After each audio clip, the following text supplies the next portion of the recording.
Hi guys, it's PJ, and today I will be showing you an easy way on how to prepare kimchi at home. But before that, you will need the following items.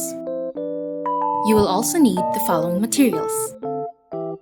The first step is to cut the cabbage. Cut the cabbage lengthwise through the stem into quarters. Cut the cores from each piece and cut each quarter crosswise into 2-inch wide strips.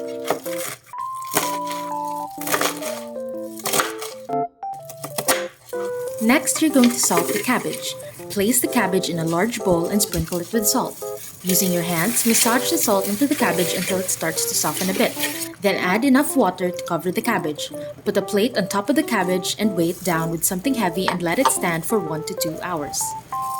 While waiting for the salting process to be completed, grate 5 to 8 cloves of garlic, peel a ginger, and grate it as well. Then slice a few spring onions into 1-inch pieces.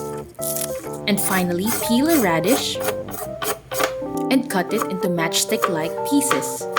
After allowing the cabbage to stand for 1 to 2 hours, rinse and drain the cabbage. Rinse the cabbage under cold water 3 times, then set aside to drain in a colander for 15 to 20 minutes. While waiting for the cabbage to drain completely, make the spice paste. Rinse and dry the bowl you used for salting. Add 1 tablespoon of the grated garlic, 1 teaspoon of the grated ginger, 1 teaspoon sugar, 2 tablespoons of fish sauce, and 3 tablespoons of distilled water. And finally, add 3 tablespoons of gochugaru. For this video, I used only 3 tablespoons of gochugaru to make it a little bit spicy but still tolerable. After mixing it all together, set the spice paste aside until the cabbage is ready. Gently squeeze any remaining water from the cabbage and add it to the spice paste. Then add the radish and the spring onions. Mix all of the ingredients thoroughly. Using your hands, gently work the paste into the vegetables until they are thoroughly coated. Wearing of gloves is optional, but highly recommended to protect your hands from stings, stains, and smells. Pack the kimchi into a jar. Make sure that there is at least an inch of space between the kimchi and the top of the jar. Then, seal the jar completely.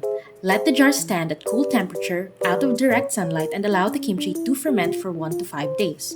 Check the kimchi once a day, opening the jar and pressing down on the vegetables with a clean finger or spoon to keep them submerged under the brine. When the kimchi tastes ripe enough for your liking, transfer the jar to the refrigerator. You may eat it right away, but it's best after another week or 2. This has been PJ Aliposa of Group 5. Thank you for watching!